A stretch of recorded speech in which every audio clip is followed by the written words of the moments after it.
Hi, good to be with you again today. I'm glad that you're here and that you listen to these meditations, contemplations, these Bible studies, whatever they are for you.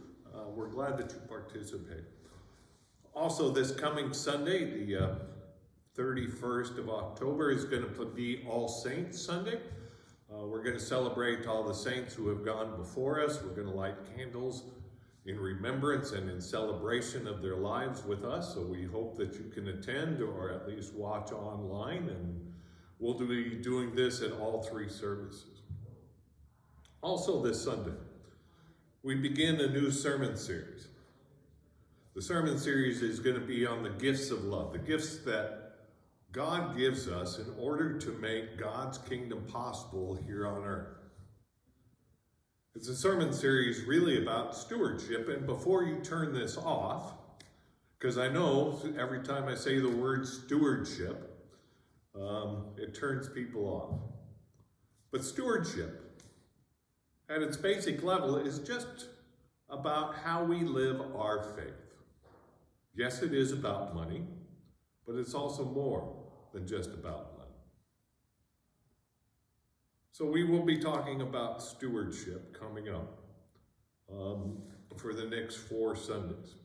How it is that you live your faith, how it is that you decide what it is that you give back to God from the gifts of love that God gives you.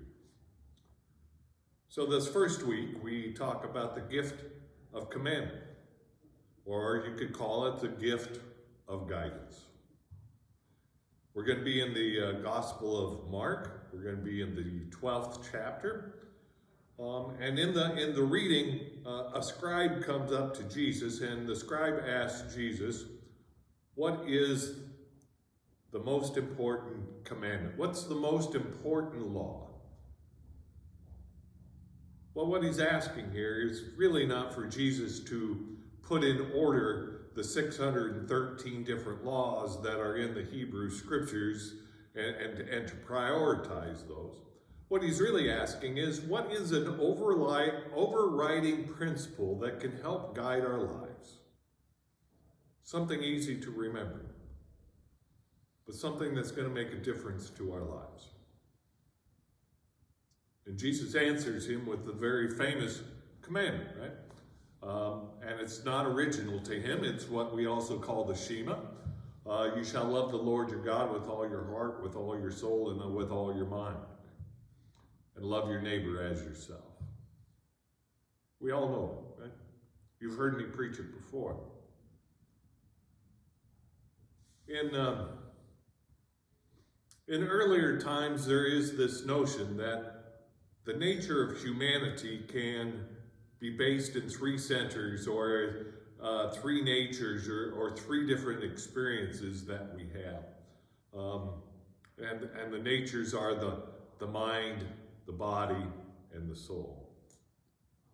And the mind is that capacity to understand, the capacity towards intellect, the capacity to get it, right? To believe.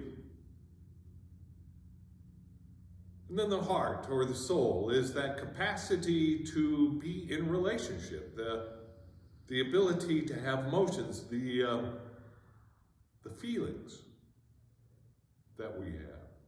And then the third is the body, the capacity to act, our behaviors, the things that we do. In Wesleyan terms, John Wesley used to always tell us about the head, the heart, and the hands. And that's basically the same thing. And what Wesley is telling us and what Jesus is telling us is that we have to love God with the totality of who we are. Not just some.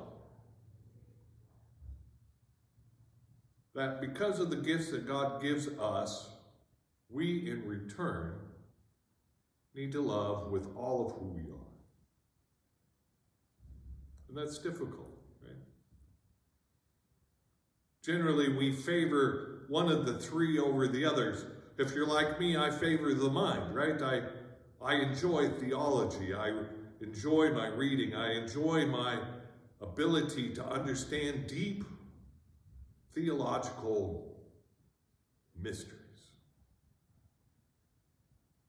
But that alone, even though in my mind I can say I love God, that does not really translate into behaviors. It doesn't really translate into emotions. That while we can affirm different things, we also need to engage the body and the heart. Some of us are more heart-centered. We have more feelings. But sometimes that leaves out the mind from that affirmation. Some of us are more doers, that we are more focused on our behaviors and the things that we do. Jesus isn't calling us to have a balance of all of that.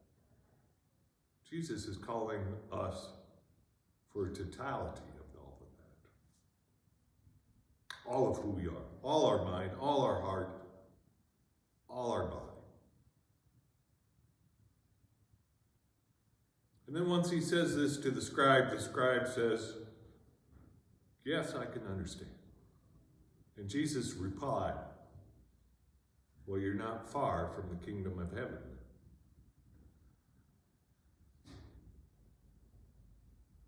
But this is my response. We're not called to be near the kingdom of heaven. We're not called to be not far from the kingdom of heaven, even in the totality, as we take the totality of who we are to love God and love neighbors. What we are called to do is manifest the kingdom of God. To be the kingdom of God here and now, not be close to it, but to live it, to extend it, to give it to others. And as we put this into stewardship terms, right? As we talk about how we give to the church, how we give to the budget, we give with all of who we are.